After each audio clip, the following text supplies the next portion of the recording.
Hey there, folks. Welcome to our cozy nook of tales and adventures.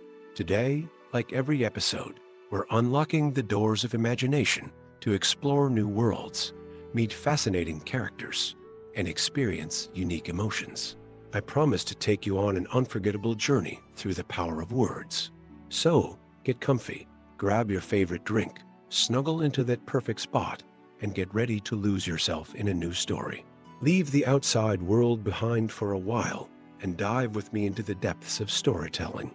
If you enjoy our content and want to support the channel, consider hitting that subscribe button and giving the video a thumbs up.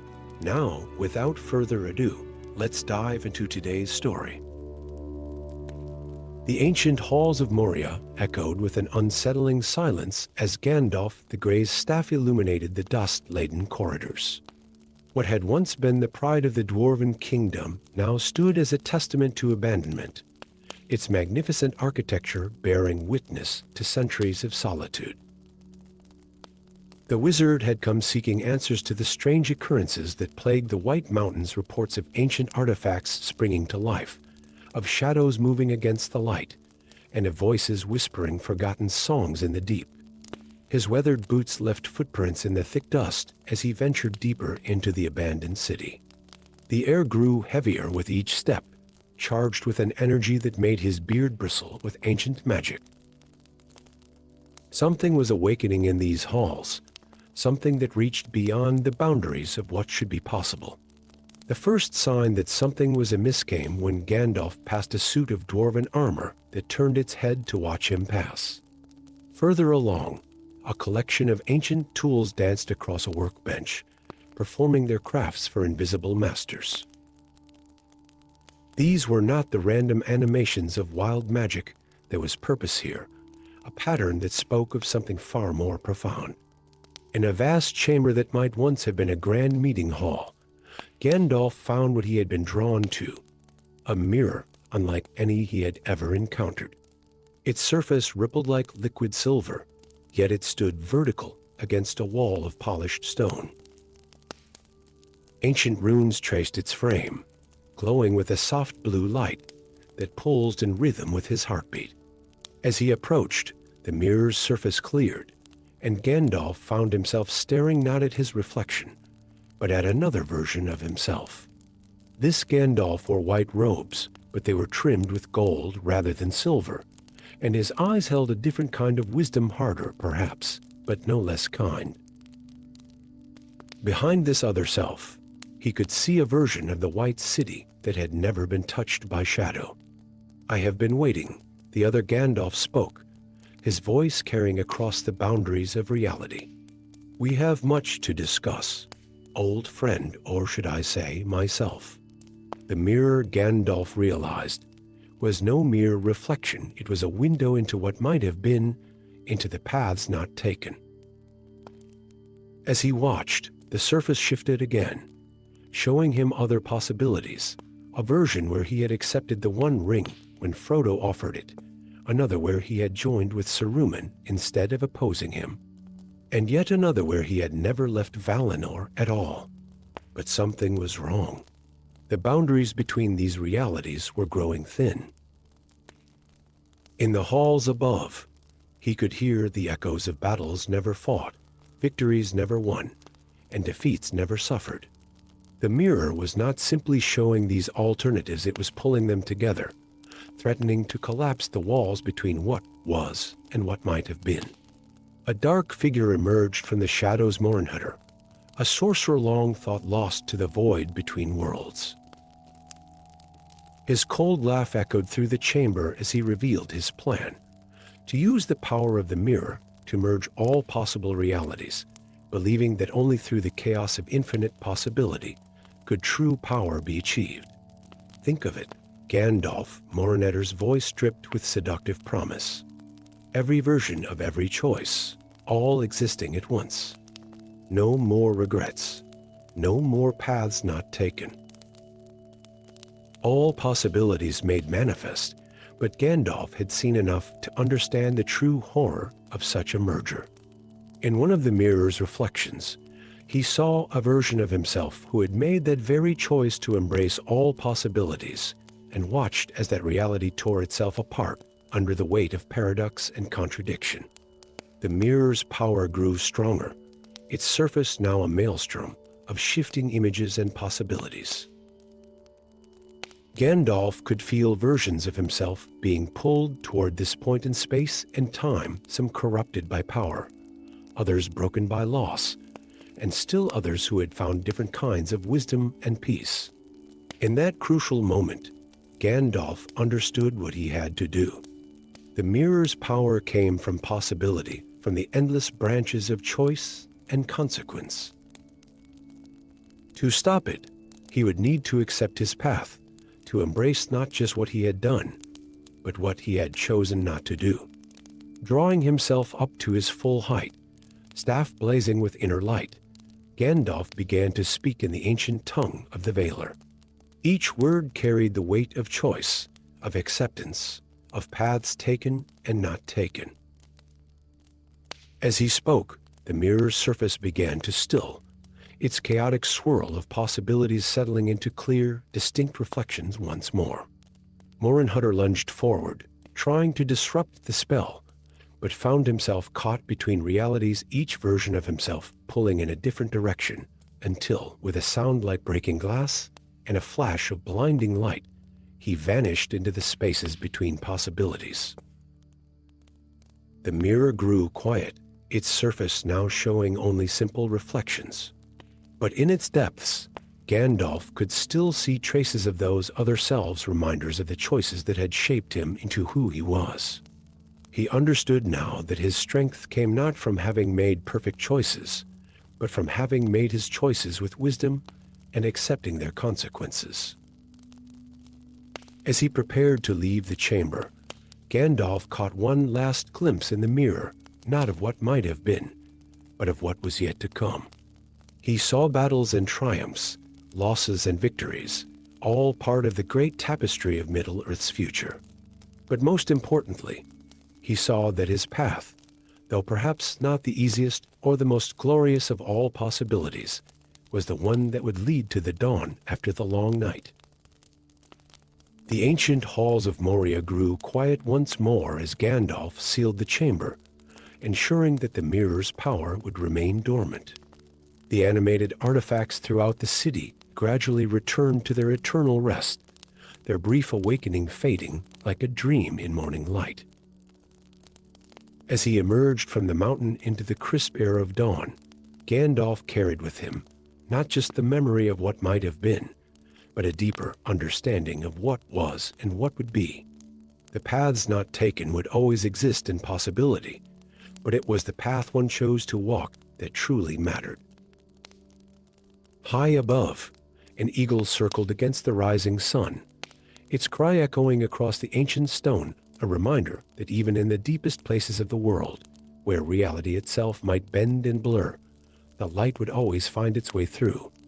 Gandalf smiled, adjusted his hat, and began the long journey back to the world of solid choices and singular possibilities, leaving the whispers of what might have been to fade into the depths of the mountain. Story 2. The mists of dawn had barely lifted from the valleys of the misty mountains when Gandalf the Grey encountered the stranger. The figure stood motionless at a crossroads, wearing robes that seemed to shift between gray and silver in the early morning light.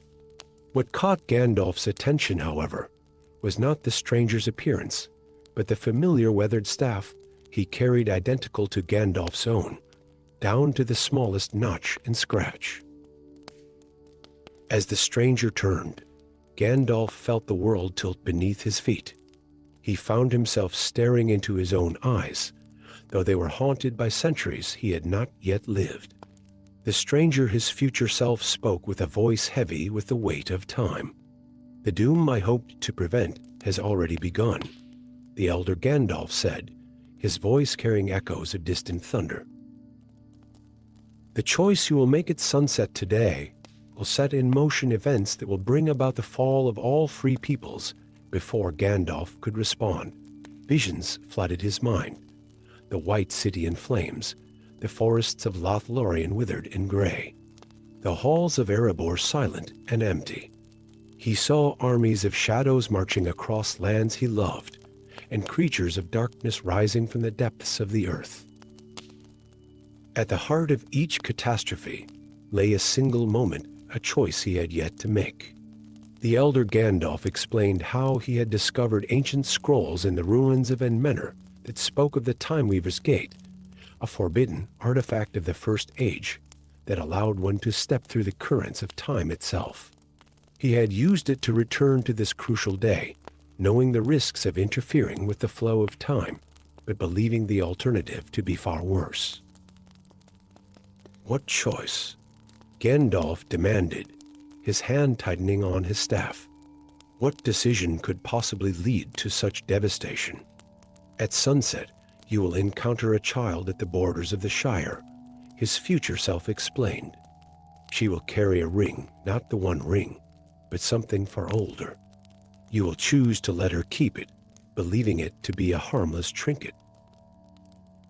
That ring will eventually wake something that should have remained sleeping. As they spoke, the very fabric of reality seemed to shift around them. Trees flickered between spring bloom and winter bare, and shadows danced with lives of their own. The meeting of two Gandalfs never meant to occur, was straining the boundaries of time itself. Throughout the day, they traveled together, the elder Gandalf revealing more of the terrible future he had witnessed. Yet something troubled Gandalf about his future self's tale. There were inconsistencies, subtle shifts in the way events were described, as if the very act of returning through time was changing the future, even as it was being revealed. As sunset approached, they reached the borders of the Shire. True to the prophecy, a young hobbit girl played by the roadside, a simple silver ring hanging from a chain around her neck. But as Gandalf studied her, he noticed something his future self had not mentioned. Her eyes held a wisdom far beyond her years, and the flowers bloomed more vibrantly where her feet had touched the earth. The elder Gandalf raised his staff, preparing to take the ring by force if necessary. The future must be prevented, he declared, no matter the cost, but Gandalf the Grey stayed his counterpart's hand. In that moment, he understood something profound about the nature of time and choice. The future was not a single path, but a web of possibilities, and fear of what might come could be as dangerous as any dark artifact. You have shown me one possible future, Gandalf said to his other self, but in your certainty of its inevitability, you have become the very threat you sought to prevent. The ring this child wears is not a thing of darkness. It is one of the lost rings of nature, forged before the corruption of the great rings. In your time, it may have been twisted to dark purposes, but here and now, it sings with life, the elder Gandalf faltered, and in that moment of doubt, his form began to waver. The timeline he represented, one of fear and desperate measures, was starting to unravel. As he faded like mist in morning sun, his last words were not of warning but of revelation. Perhaps I had forgotten what it meant to hope. The child approached Gandalf unafraid. The flowers told me you would come, she said simply, the ring at her throat gleaming with an inner light. They said you would choose whether to trust in fear or faith. Gandalf knelt beside her, seeing now what his future self had missed in his despair. The ring was awakening something, yes, but not the darkness he had feared. It was awakening the ancient magic of the land itself, a power that had slept since the First Age, waiting for one pure enough of heart to call it forth. As the sun set behind the rolling hills of the Shire, Gandalf made his choice. He would not take the ring, but he would watch, guide, and trust in the wisdom that had placed it in this child's keeping. The future was not set in stone, and sometimes the greatest act of wisdom was to allow hope to flourish rather than tear it out by the roots. Years later, when dark times did come to Middle-earth, it was not with the catastrophic fury his future self had foreseen. Instead, when Sauron's shadows threatened the land, there were hidden places where hope and life still bloomed, protected by a power older than the Dark Lord himself. And in those havens, those who resisted the darkness found strength and renewal, thanks to a choice made one sunset long ago, when a wizard chose to trust in the possibility of light, rather than fear the certainty of darkness. The child with the ring became known as the Garden Friend, and while her name appears in no great histories, her legacy lived on in every flower that bloomed in defiance of shadow, every tree that stood strong against the storm, and every heart that found the courage to hope when hope seemed lost. And Gandalf, watching the years unfold, came to understand that sometimes the greatest victories are not won by preventing the future, but by trusting in the present to find its own path to dawn. Story 3, the shadows of Mirkwood stretched long and dark beneath the ancient trees, their twisted branches weaving a canopy that seemed to devour what little sunlight dared to pierce the gloom. Gandalf the Grey moved through this darkness with purpose, his staff's gentle illumination creating a small sphere of defiance against the encroaching shadows. Something had drawn him to these corrupted woods, a call that spoke not to his ears, but to the very essence of his being as an Astari. The call led him deeper into the forest's heart, where even the hardiest of woodland creatures feared to tread. There, in a clearing that shouldn't have existed, he found the source, a dragon unlike any he had seen in all his long years. It was smaller than its fire-breathing kin, no larger than a horse, with scales that seemed to capture and hold whatever light touched them. But now those scales were dulled, and a dark arrow protruded from its shoulder, its tip gleaming with an unnatural malevolence. The dragon's eyes opened as Gandalf approached, eyes of pure white light that held within them the memory of the first dawn. Mithrandir, it spoke, using his elven name with a voice like wind chimes in a gentle breeze. The shadows knew you would come. They feared it as Gandalf knelt beside the wounded creature. He felt ancient magic stirring. This was no ordinary dragon, but one of the lightworms of the First Age, thought lost when darkness first crept into the world. They were creatures of pure light, born from the same celestial fire that lit the stars. I am Orelus, the dragon continued, the last of the dawn dragons. The hunters who struck me down serve a darkness older than your order, Mithrandir. They seek to extinguish the last light that could cleanse their master's corruption. With gentle hands and ancient words of power, Gandalf began to treat the dragon's wound. As he worked, a bond formed between them, a connection of light and purpose that transcended the normal boundaries between beings. Through this link, Gandalf saw visions of what Orelus had witnessed, a creeping darkness spreading across the lands, not with the obvious malevolence of Sauron, but with a subtle corruption that turned the very essence of things against themselves. The arrow dissolved under Gandalf's healing magic, but its poison had already spread far. Orelus's light was fading, and with it would go the last hope of pushing back this ancient darkness. Unless... There is a way, Orelus spoke, reading Gandalf's thoughts through their bond, but it requires a sacrifice. To save my light, you must bind it to your own essence. Part of your power would become mine, and part of mine yours. But this has never been done between an Astari and a light dragon. The consequences. Gandalf understood the gravity of such a choice. The Astari were sent to Middle-earth with specific powers and purposes. To alter the divine gift could be seen as a betrayal of his mission. Yet, as he looked into Orelus's fading eyes, he saw something that transcended such concerns of pure light that had kept darkness at bay since the world's beginning. The decision was made in a heartbeat between heartbeats. Raising his staff, Gandalf began to speak in a language older than Middle-earth itself. Light poured from his being into Aurelius, and in return, the dragon's celestial fire flowed into him.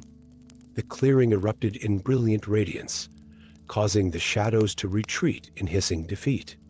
When the light faded, both Gandalf and Aurelius were transformed.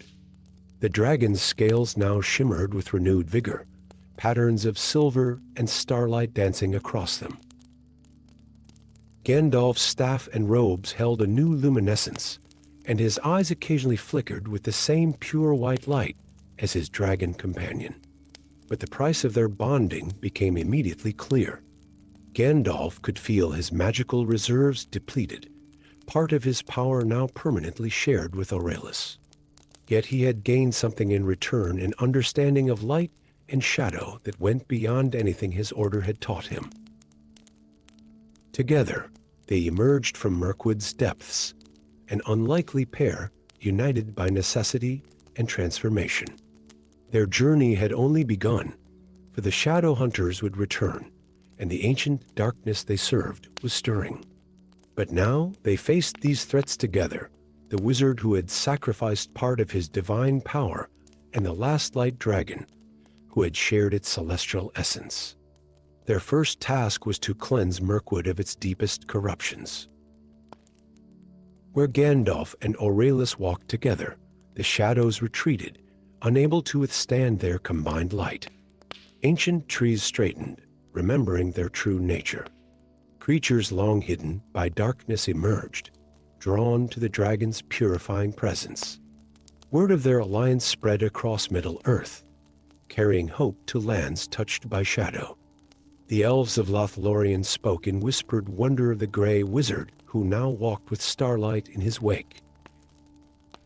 The dwarves of Erebor carved new legends into their halls, telling of the light dragon who had returned from legend to aid in the fight against darkness. But perhaps the greatest change was in Gandalf himself. The burden of his mission had always been heavy, yet now he shared it with a creature who understood the weight of being the last of its kind, of carrying an ancient power that could not be allowed to fade from the world. As they stood together on a high cliff, watching the sun set over the cleansed portions of Mirkwood, Aurelius spoke of the future. The darkness we face will return in many forms, Mithrandir. Some will wear familiar faces, others will be ancient evils we thought long defeated. But as long as we stand together, their shadows cannot prevail. Gandalf nodded, understanding now that his sacrifice had not weakened his ability to fulfill his mission in Middle-earth. It had transformed it into something greater. Together, he and Aurelius would face whatever darkness arose, carrying within them the combined light of the divine and the celestial, a beacon of hope in an increasingly shadowed world. And so began the legend of the Grey Wizard and the last light dragon, their destinies forever intertwined by a choice made in the heart of a darkened forest, where sacrifice and hope had forged a bond stronger than the ancient shadows they stood against. Story 4. The battle had been fierce and unexpected. One moment, Gandalf the Grey had been tracking the dark sorcerer Morleth along the borders of the Elven realm, and the next, he found himself locked in magical combat that lit up the night sky with bursts of ethereal fire and shadow. Now, as the dust settled and the echoes of their battle faded, Gandalf realized something was terribly wrong. The familiar stars above had shifted into patterns he had never seen, and the air itself tasted of ancient magic. He had fallen, or perhaps been pulled into a deep valley that shouldn't have existed. Mist curled around ancient stone structures that seemed to defy the natural laws of architecture, their spires twisting impossibly toward the strange sky. The very air shimmed with ribbons of colored light that danced like auroras, but at ground level, weaving between trees that bore leaves of silver and gold. "Welcome, wanderer," a voice spoke from the mist, musical yet carrying undertones of immense power. Few find the veil of forgotten time by choice, and fewer still while pursuing shadows, From the mist emerged a figure that caused Gandalf to grip his staff tighter, not in threat, but in astonishment. The woman before him wore robes that seemed woven from starlight itself, her hair a cascade of silver that floated as if underwater. But it was her eyes that held him transfixed. They were filled with swirling galaxies, ancient and knowing. "I am Kronara," she said, "first of the chronomancers, and this is our sanctuary." Or rather, what remains of it. As she spoke, others emerged from the mist, men and women wearing robes that shifted through time, like leaves changing seasons and moments. They were the renegade wizards, those who had discovered magic more ancient than the Astari themselves. But unlike the tales of dark sorcerers hoarding forbidden knowledge, these mages carried themselves with a solemn dignity that spoke of great burden rather than corruption. "We have waited long for one of your order to find us," Kronara continued, leading Gandalf through the impossible architecture of their sanctuary. "The knowledge we guard may be the key to preventing the fall of all free peoples." As they walked, Gandalf saw wonders that defied description. Gardens where plants grew, bloomed, and withered in endless cycles that took mere minutes. Libraries where books wrote themselves, the ink flowing backward and forward across pages as if time itself was uncertain. And at the heart of it all, a great tree whose leaves showed visions of might-have-beens, and never worse. The chronomancers shared their story. They were the last survivors of an order that had existed before the First Age, guardians of temporal magic that even the Valar approached with caution.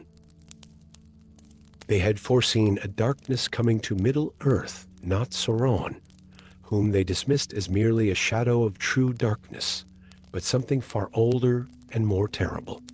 "The void stirs," one of the elder chronomancers explained, his beard growing and shrinking as he spoke. "The nothing that existed before creation yearns to reclaim what was wrought from it. We have held it at bay for millennia, but our power wanes."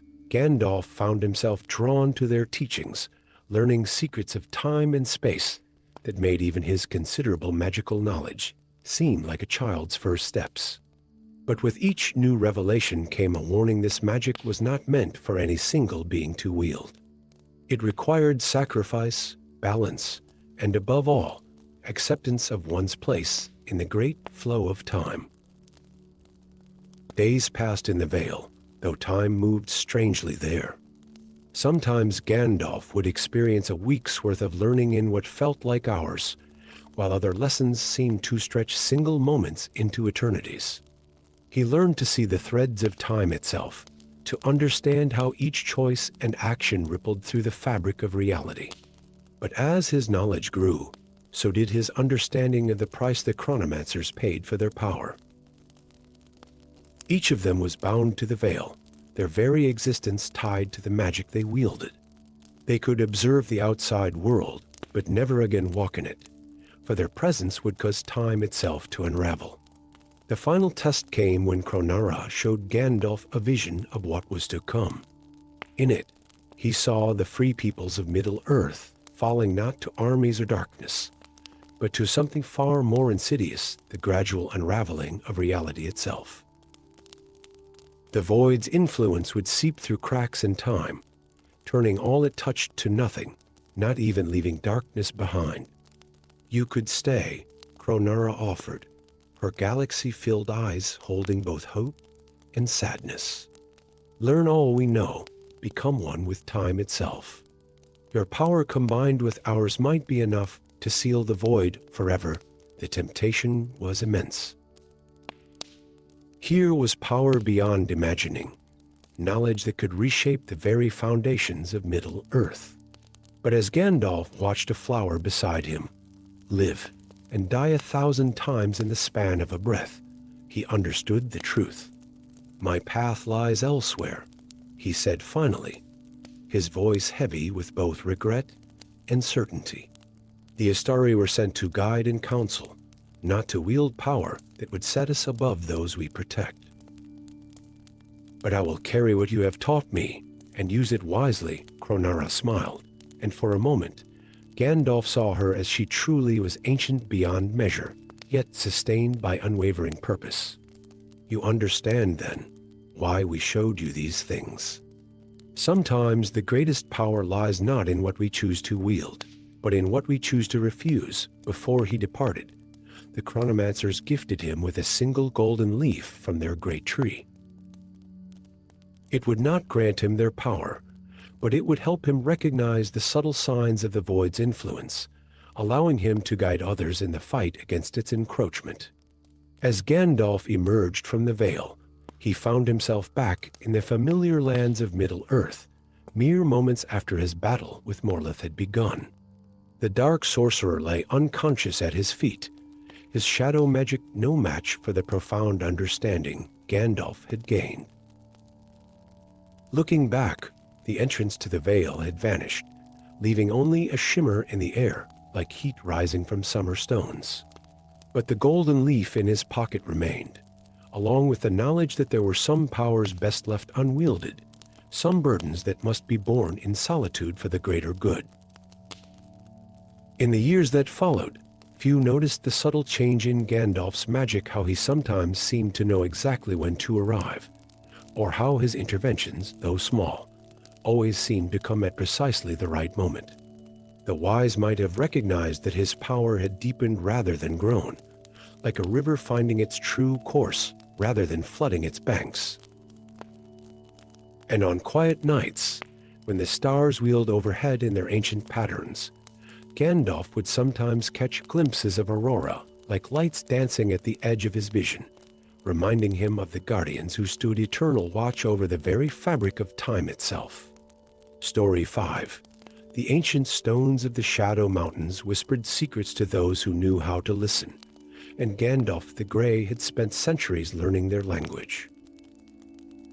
Tonight, those whispers had turned to urgent murmurs, drawing him to a forgotten valley where the very air seemed to pulse with foreboding. Snow-capped peaks loomed against the star-strewn sky, their jagged silhouettes more menacing than majestic in the pale moonlight. The wizard's weathered hands traced the runes carved into a stone arch older than the kingdoms of men. The markings glowed faintly at his touch, their ancient elvish script telling a tale he had long feared to find. Here sleeps Nixtheron, the eternal night. Bound by the first light, a cold wind whipped at his gray robes as he delved deeper into the mountain's secrets. His staff's light revealed more runes, more warnings, each more dire than the last. This was no ordinary dragon's lair. It was a prison crafted by the first wizards of Middle-earth, those who had wielded powers now lost to time. The signs were there all along, Gandalf muttered to himself, remembering the blood-red ravens that had been appearing across the realm, their eyes gleaming with an unnatural intelligence. The ancient springs running dry, their waters turning to black ice despite the summer heat. Even the stars had seemed dimmer of late, as if something was slowly devouring their light.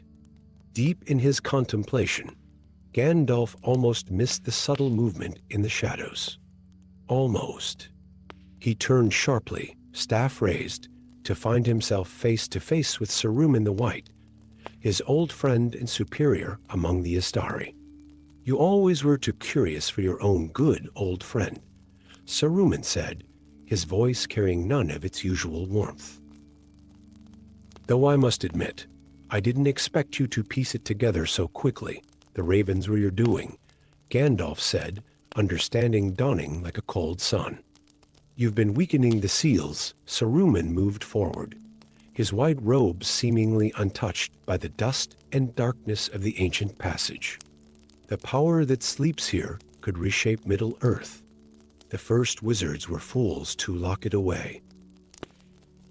With Nixtheron's power, we could create a new order, one strong enough to stand against any darkness by unleashing a darkness far older and more terrible," Gandalf countered, his grip tightening on his staff.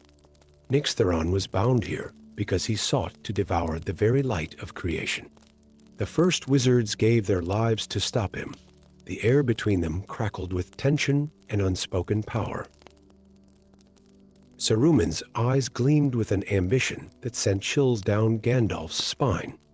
This was no recent corruption. His old friend had been planning this for years, perhaps decades. The dragon's power can be controlled, Saruman insisted. I have found ways, Gandalf. Join me. Together, we could. His words were cut short by a deep rumble that shook the very mountain. The runes along the walls flared bright, then began to fade one by one. Each extinction was like a star being snuffed out in the night sky. It's too late to stop it now, Saruman said, a note of triumph in his voice. The seals are breaking. Nixthoron awakens. Gandalf acted without hesitation. His staff struck the ground with a crack like thunder, sending a wave of pure light racing along the walls, reinforcing the failing runes. But it wasn't enough. He could feel the ancient magic unraveling, corrupted by whatever dark rituals Saruman had performed. The chamber beyond the passage began to glow with a terrible dark light. Shadows seemed to move with purpose, coalescing around a form larger than any dragon Gandalf had ever encountered. Eyes opened in the darkness, not the fierce red of normal dragons, but the absolute black of the void between stars. Nixthoron was awakening, and with him, an age of darkness threatened to descend upon Middle-earth. In that moment of crisis, Gandalf remembered something he had read in the libraries of Rivendell, a fragment of an ancient spell, one that had been used to bind Nixthoron in the first place. But the cost of such magic. I can save you, old friend, Saruman offered, extending his hand. Join me, and we can harness this power together. Gandalf looked at his old friend with sadness and determination. Some powers are not meant to be harnessed, Saruman. They must be opposed, whatever the cost. Raising his staff high, Gandalf began to speak in a language older than Middle-earth itself. Light erupted from him, not the gentle illumination he usually commanded, but the fierce, primordial radiance of the first dawn. The very stones of the mountain began to sing in harmony with his words. Saruman's cry of rage was lost in the crescendo of power. The awakening dragon roared a sound that contained all the darkness between stars, but Gandalf held firm.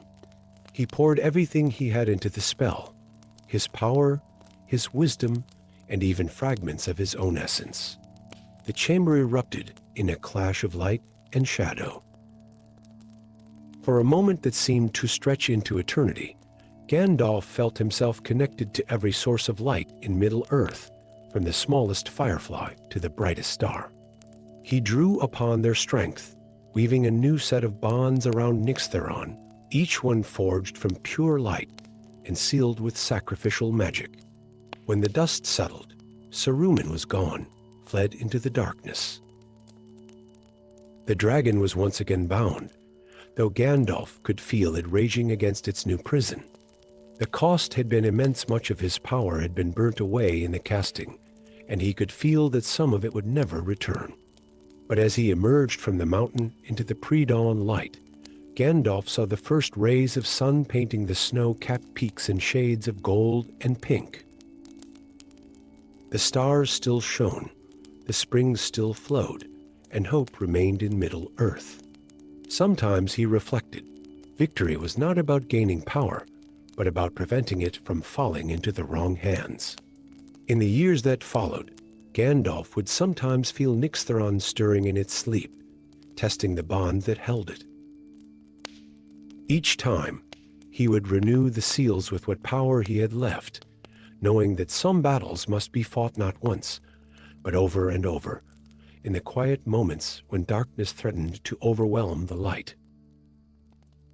And if travelers in the Shadow Mountains sometimes spoke of hearing a dragon's dreams echoing through the peaks, or of seeing an old gray wizard standing sentinel in the highest passes, few understood the true significance of what they witnessed: an eternal vigil, keeping watch over a darkness that must never again be unleashed upon the world. Story 6. The darkness fell like a velvet curtain across the western horizon, consuming the stars one by one. From the highest tower of Minas Tirith, Gandalf the White stood motionless, his ancient eyes fixed upon the advancing void that had already swallowed the eternal realm of Valinor. The wind carried whispers of fear from the streets below, where the people of Gondor gathered in hushed circles, speaking of omens and the end of days. "It is as I feared," he murmured, his grip tightening on his staff of white ash. The void stirs once more. Behind him, Galadriel's voice rang clear as crystal in the growing gloom. The song fades, Mithrandir. Can you not hear the silence? Indeed, he could. Where once the subtle music of Arda, the endless symphony of creation itself, had hummed beneath all things, now there was a creeping quietness. It was not the peaceful silence of a forest at dawn, but the hollow absence of a tomb. 3 days prior, the first signs had appeared. The elven rings, those ancient artifacts of power, had begun to pulse with a desperate energy. Their bearers Galadriel, Elrond, and Gandalf himself had felt the change immediately. Something was unraveling the very fabric of creation, starting from the blessed realm itself. "We must sail west," Gandalf declared, turning to face his companions. Elrond stood beside Galadriel, both bearing the weight of countless ages in their eyes. The prophecy speaks of this, the unmaking, when the void that existed before the music of the Aenir would seek to reclaim all of creation. To sail to Valinor now would be to sail into nothingness, Elrond warned, his voice heavy with concern. "The path may already be lost, then we shall make a new path," Gandalf replied, his determination burning bright against the encroaching darkness. "See, Erdan's last ship awaits in the Grey Havens. We are the final bearers of the three, and in them resides the echo of the original music. If anyone can reach Valinor now, it must be us. The journey to the Grey Havens was a race against time itself." As they rode, the shadow in the west grew ever larger, and the stars above began to dim. In villages and cities alike, they found people gathering in ceremonies of light, countless candles and bonfires pushing back against the unnatural dark. At the havens, see Arden the shipwright awaited them, his ancient face grave. The last ship of the Eldar rocked gently in the harbor, its white sails luminous against the darkening sky. "The path to Valinor is lost," he told them, "but perhaps your rings may yet find the way. They are, after all, echoes of the music that shaped all things." As they prepared to depart, an unexpected figure emerged from the gathering crowd, Radagast the Brown, looking more careworn than ever. "The animals flee eastward," he reported, "and the trees whisper of the end of songs. Take this." He handed Gandalf a small wooden pipe, simply carved but humming with hidden power. "It is said that the first birds learned to sing from this instrument. Fashioned by Yavanna herself in the dawn days, the ship sailed into darkness. Using the combined power of the three rings, they carved a path through the shadow that had swallowed the straight road to Valinor." Days blended together in the timeless dark, with only the soft glow of their rings providing light. When they finally emerged from the darkness, what they found stole the breath from their lungs. Valinor, the undying lands, was being unmade. The great mountains of the Pelri were unraveling like tapestries in a wind. The golden light of the two trees, preserved in memory and magic, was being consumed by a darkness more fundamental than mere absence of light. It was the void itself, the nothingness that had existed before Eryu's first thought. At the heart of this unmaking, they found its cause, a crack in the very foundations of Arda, through which the ancient void was seeping back into creation. The music of the Aenir, the great song that had shaped the world, was fading. "We must sing again," Galadriel realized, her voice carrying the weight of prophecy. not just remember the music, but created a new understanding dawned on Gandalf. The three rings, Radagast's pipe, their own deep memory of the music that was these were the instruments they would need. But to recreate the music of creation would require power beyond measure. Power that would consume whoever wielded it. I will bear this burden, Gandalf declared, taking up Radagast's pipe. I was sent to Middle-earth as a guardian, and so I shall remain until the end, standing at the edge of creation, where reality frayed into nothingness. Gandalf began to play. Through the simple wooden pipe came the echo of the first music, the themes of Ilúvatar, the harmonies of the Aenir, the very songs that had shaped mountains and kindled the stars. Galadriel and Elrond joined their power to us through the three rings, their voices rising in harmonies not heard since the dawn of time. But it was not enough. The void pulled at them, threatening to unmake not just Valinor, but all of Arda. In that moment of despair, other voices joined the song, first faintly, then with growing strength. From Middle-earth, from every corner of Arda, life itself lifted its voice in defiance of the darkness. Every bird, every wind through the trees, every voice raised in prayer or song became part of a new music. Gandalf felt his immortal form beginning to fade as he poured his entire being into the song. His staff crumbled to ash, his ring blazed like a star, and his physical form began to unravel into pure light and music. Yet still he played, weaving together the countless voices into a new harmony, not an echo of the old music, but something new, something born of every free people's desire to exist, to create, to persevere. The crack in creation began to seal. The void retreated, pushed back by this new music that spoke not just of divine design, but of the countless small songs of hope and defiance that every living thing had added to creation's harmony. As the last notes faded, Gandalf the White was no more. He had become part of the music itself, his sacrifice woven into the very fabric of the restored world. In the years that followed, those who listened closely could sometimes hear, carried on the wind or whispered in the rustle of leaves, an echo of a simple wooden pipe, playing the song of creation. And in such moments, they would remember the sacrifice of Gandalf, who had chosen to become part of the eternal music that held back the void, a guardian until the end of days. Galadriel and Elrond returned to Middle-earth, changed by what they had witnessed. They spoke of how the world had been saved not just by great powers, but by every voice that had joined in the new music. The three rings went quiet, their purpose fulfilled, but a new magic filled the world, subtler perhaps, but woven more deeply into the fabric of creation itself. And so it was that the shadow from the west was turned back, not by force of arms or ancient power alone, but by a new harmony of all living things.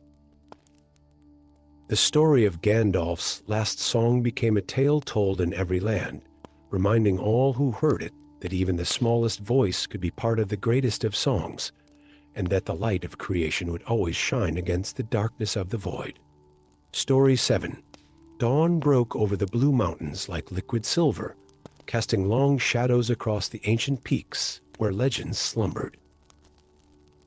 Gandalf the Grey stood at the entrance of a vast cavern, his weathered staff casting a soft light against walls that seemed to pulse with their own inner radiance. The message from Sea Arden had been urgent.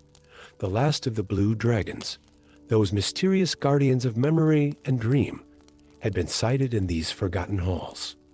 The air itself seemed to whisper with ancient secrets as Gandalf made his way deeper into the mountain's heart. Unlike their fiercer cousins, the blue dragons had never sought dominion or destruction. They were the keepers of memory, the guardians of all that had been and might have been. And now only one remained. Crystal formations lined the passages, each catching and reflecting his staff's light in mesmerizing patterns.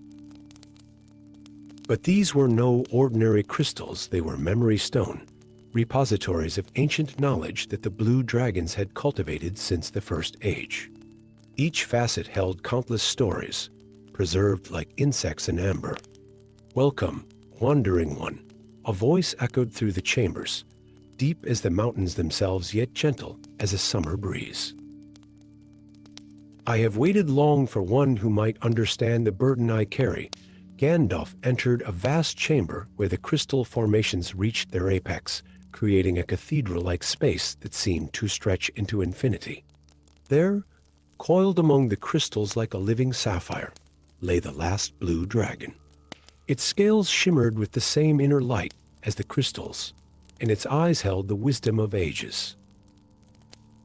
"I am Luminar," the dragon spoke, its voice resonating with multiple harmonics, as if many voices spoke as one.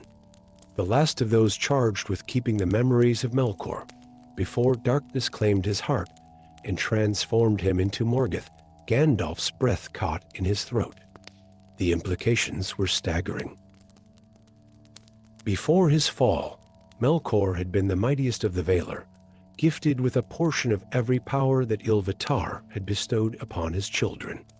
To access those memories would be to understand the very nature of evil itself, and perhaps find a way to heal the wounds it had left upon Arda. But to access such memories, Luminar continued, one must journey into them.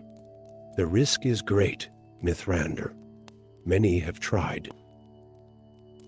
All have been lost, their minds shattered by the weight of divine consciousness, the dragon's eyes fixed upon Gandalf with ancient solemnity. Yet you might succeed where others failed. You are no mere wizard, though you walk in that guise. I see the flame of the West burning within you. Olrin, Gandalf approached slowly, his gray robes brushing against crystal formations that sang softly at his touch. "What must I do?" "Touch your mind to mine," Luminar explained, lowering his great head. "But be warned, these are not mere memories to be observed. They are experiences, complete and overwhelming. You'll feel as Melkor felt, think as he thought, in the days before darkness claimed him. The temptation to lose yourself in such power will be immense." With deliberate steps, Gandalf approached the dragon's head, which was easily as large as a house. The crystals around them began to pulse with increasing intensity, responding to the growing tension in the air.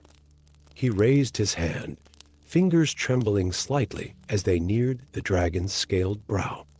The moment contact was made, the world dissolved. He was Melkor, greatest of the Valar, his consciousness expanding across the infinity of E. The music of the Aenir flowed through him, but he yearned to create his own themes, to weave new harmonies into Ilúvatar's great song. The power was intoxicating, the possibilities endless. Gandalf felt himself being drawn into the vast consciousness, the memories threatening to overwhelm his sense of self. He saw through Melkor's eyes as he shaped mountains and kindled fires in the void, as he sought to create things of his own instead of following the themes set forth by Ilúvatar. The temptation to remain in these memories, to experience the full scope of Avala's power, was almost overwhelming. But something anchored him, the memory of his purpose, the humble wisdom he had learned in his years walking Middle-earth. Then came the crucial moment, the first discord in the music, the first hint of pride turning to arrogance, of creativity becoming destruction. Gandalf witnessed the exact instant when Melkor's desire to create became a desire to control, when the light within him began to dim. With tremendous effort, he pulled back from the memories, though the dragon's consciousness tried to draw him deeper. He found himself back in the crystal chamber, gasping, his hand still pressed against Luminar's scales.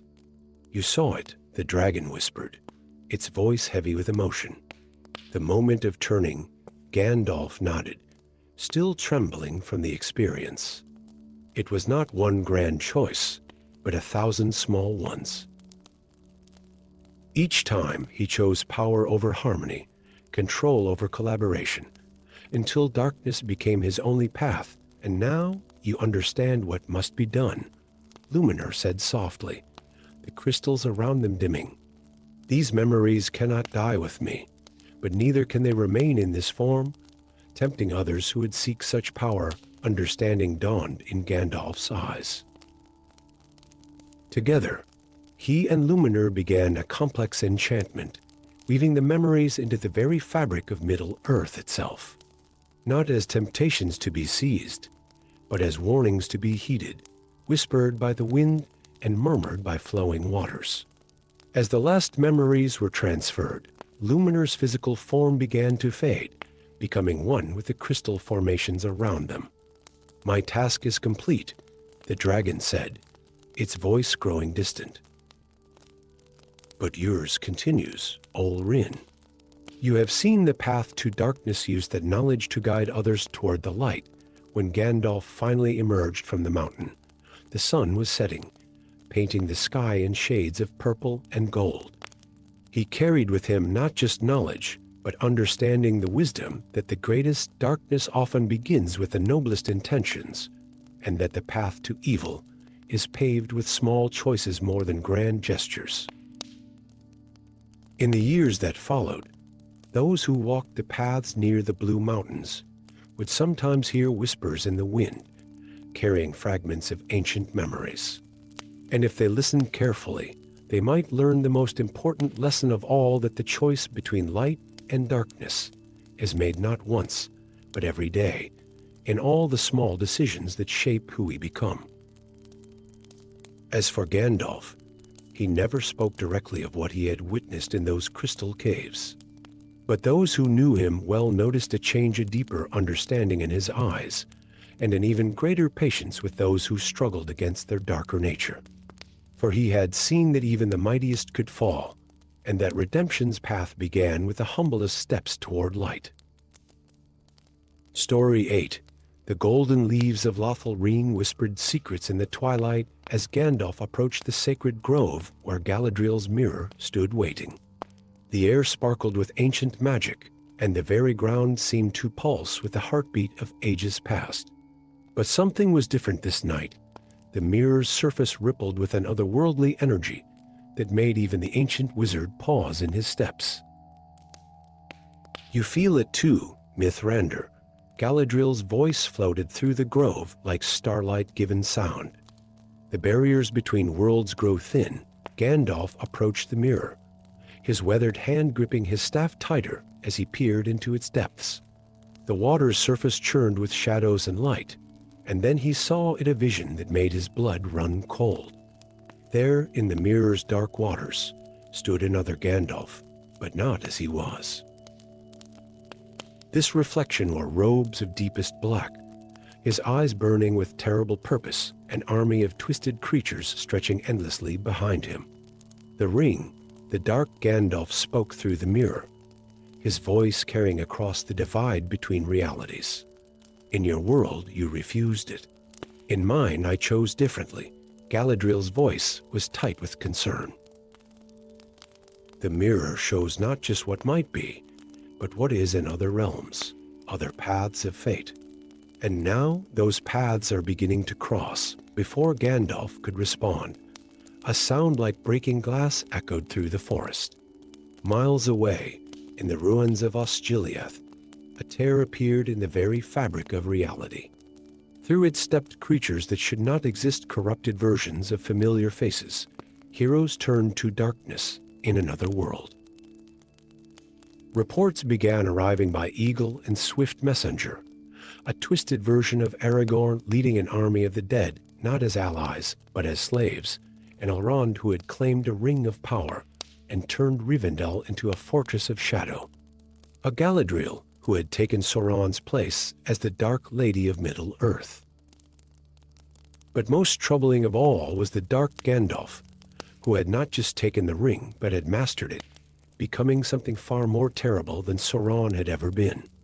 In his reality, he had convinced himself that only through ultimate power could evil be truly vanquished. That single choice had led him down a path of corruption that had transformed him into the very thing he had sworn to fight. "We must seal the breaches," Gandalf declared, but Galadriel shook her head slowly. "The barriers cannot be mended until we understand what caused them to weaken," she replied. "And for that, we need someone who walks between worlds." From the shadows of the grove stepped a figure that made both Gandalf and Galadriel tense a Nazgul, but one who moved with uncertainty, its black robes tattered and stained. When it spoke, its voice carried not the cold hiss of the wraiths they knew, but a hint of remaining humanity. "In my world," it said, "I resisted the ring's corruption longer than my brothers. Long enough to retain a fragment of who I was. When the barriers began to break, I fled here, seeking redemption, perhaps, or at least the chance to prevent what happened in my realm." Gandalf studied the creature carefully. In its posture, he saw the weight of terrible choices and desperate regret. "You know what caused this?" "The dark Gandalf," the Nazgul replied. "He has found a way to use the ring's power to break down the walls between realities. He seeks to unite all versions of Middle-earth under his rule, to save them all through domination." The next days were a blur of desperate action. As more rifts opened across Middle-earth, Gandalf worked with his unlikely ally to understand the nature of the barriers between worlds. The Nazgul's knowledge of dark magic, combined with Galadriel's wisdom and Gandalf's own power, began to reveal a pattern. The rifts appear where choices diverged most strongly, the Nazgul explained. Where single decisions changed the fate of entire worlds, understanding bloomed in Gandalf's mind. "Then we must return to where it all began the moment I refused the ring. That's where the barrier will be weakest, and where we can confront him." The final battle took place at Bag End, where a dozen versions of reality seemed to overlap like pages in an ancient book. The dark Gandalf strode through a rift, power radiating from him in waves of shadow and flame. "Look at what we could become," he called to his lighter self. "With this power, we could reshape all worlds and all suffering, create perfect order, and who would decide what that order should be?" Gandalf replied, standing firm. "The ring doesn't end suffering, it only transforms it into something worse. I see that now more clearly than ever. Looking at what it has made of you, the battle that followed shook the foundations of reality itself." Two versions of the most powerful of the Astari, each wielding forces that could reshape worlds. But in the end, it was not power that decided the outcome, it was choice. The reformed Nazgul, seeing an echo of its own path to redemption, struck at a crucial moment, distracting the dark Gandalf long enough for his counterpart to cast a spell not of destruction, but of healing. The barriers between worlds began to mend, drawing each version of reality back into its proper place. As the rifts sealed themselves, the dark Gandalf reached out one last time. "We could have been gods," he said, his form beginning to fade. "We were meant to be guardians," Gandalf replied softly. "And that is a far nobler thing." When the last rift closed, only the reformed Nazgul remained, trapped now in a world not its own.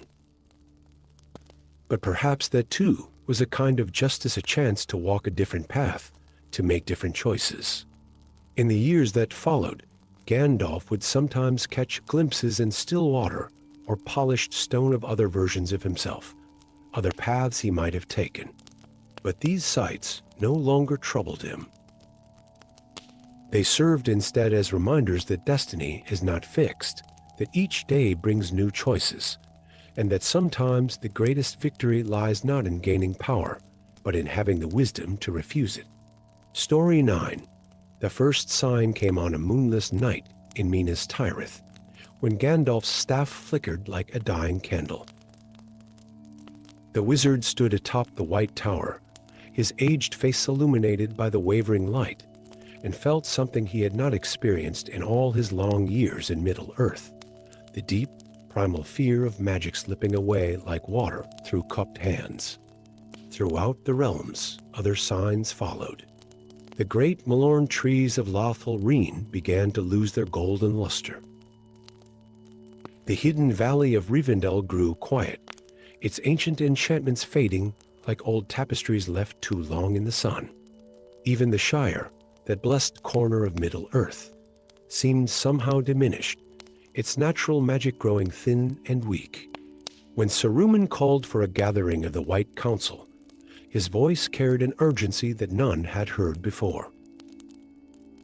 In the great chamber of Orthanc, beneath a ceiling painted with constellations that no longer seemed to shine as brightly, the wizard's words fell like stones into still water. "The flames of the Astari are going out," he declared, his white robes ghostly in the fading magical light. "Our power, granted by the Valar themselves, diminishes. Soon, it will be gone entirely." Gandalf watched as Saruman's fingers drummed against his staff, a nervous gesture he had never before seen from the proud wizard. "There may be a way," Saruman continued, his dark eyes fixed upon Gandalf. "If we were to concentrate the remaining power, pool our resources, so to speak, ensure that at least some magic remains in Middle-earth, even if it must be held by fewer hands." The implications hung in the air like smoke. Gandalf felt a chill that had nothing to do with the evening air. "You speak of taking the power of other wizards," he said quietly, "of sacrificing many to preserve the magic of a few, to preserve any magic at all." Saruman's voice cracked like thunder. "Would you rather see it all fade to nothing?" Before Gandalf could respond, a small voice echoed through the chamber.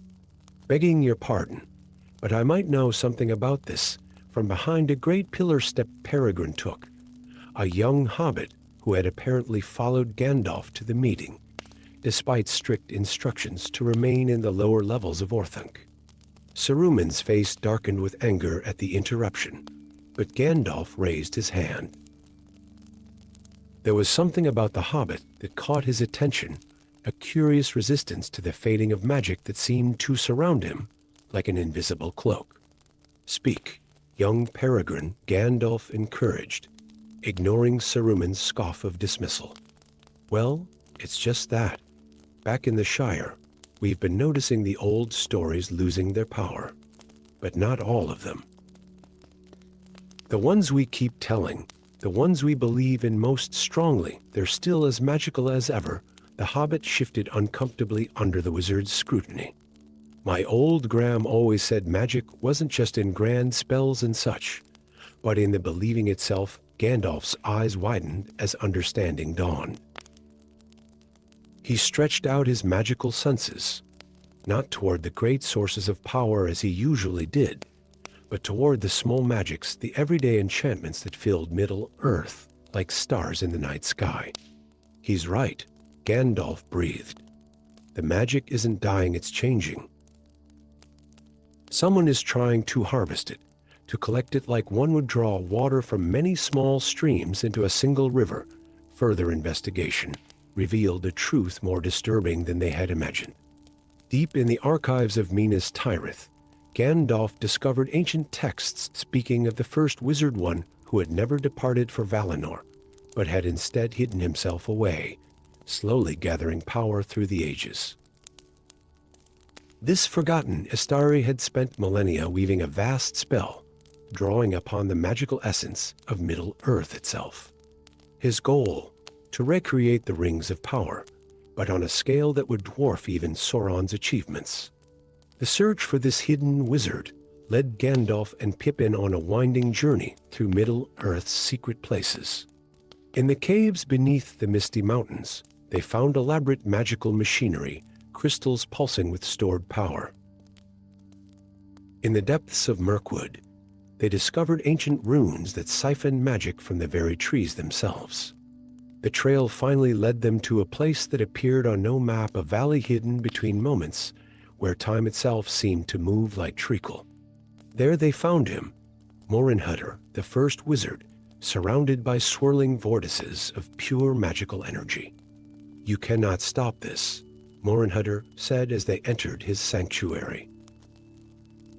His voice echoed with the weight of ages. "The old magics are inefficient, scattered like dust in the wind. I will gather them, focus them, create something new and powerful enough to protect all of Middle-earth." But Gandalf, with Pippin's words about belief still ringing in his ears, saw the flaw in Morinhutter's grand design. Magic wasn't meant to be concentrated into a single source.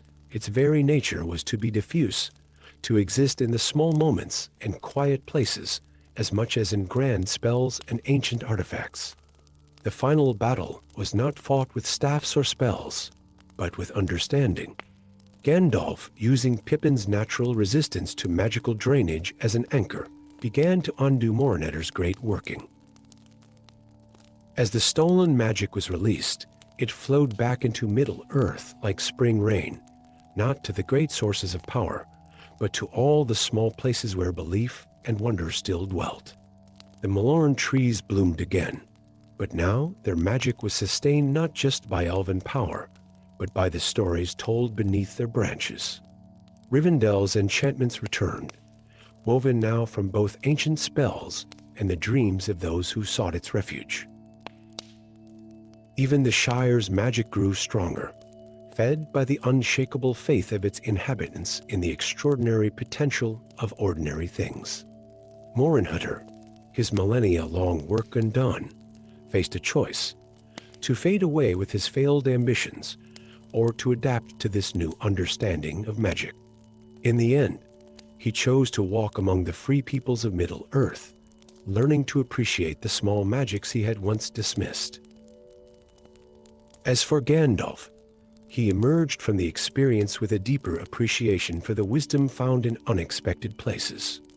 His staff's light no longer flickered, but it shone with a different quality, now less like a torch in the darkness, and more like starlight reflected in countless dewdrops. Saruman never fully accepted this new order, continuing to seek ways to concentrate power in fewer hands. But that is another story, one that would have its own consequences in the years to come. In the end, the crisis of the fading magic had revealed a profound truth. The greatest power often lies not in grand accumulations of force, but in the countless small acts of belief and wonder that give life its meaning. And in this understanding, Gandalf found not loss, but renewal, a magic more enduring than any spell or enchantment could ever be. Story 10. The ancient stones of Mirkwood whispered secrets to those who knew how to listen, and Gandalf the Grey had been listening for a very long time indeed. Tonight, the whispers had turned to screams. Deep within the forest's heart, where shadow and light played eternal games of hide and seek, the wizard discovered markings that should not exist, runes of binding, written in a language that predated the First Age itself. The trees themselves seemed to bend away from the markings, their ancient branches twisted in eternal protest. As Gandalf traced the symbols with weathered fingers, their meaning became horrifyingly clear. The Valar, those godlike beings who had shaped Arda itself, had never departed for the west, as legend claimed.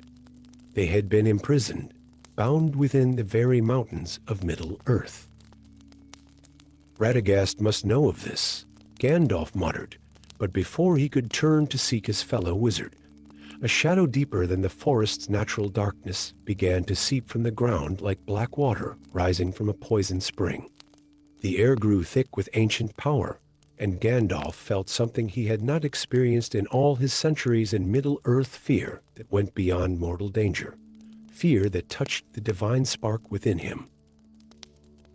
For these shadows carried echoes of the Valar themselves, but twisted and corrupted by millennia of imprisonment.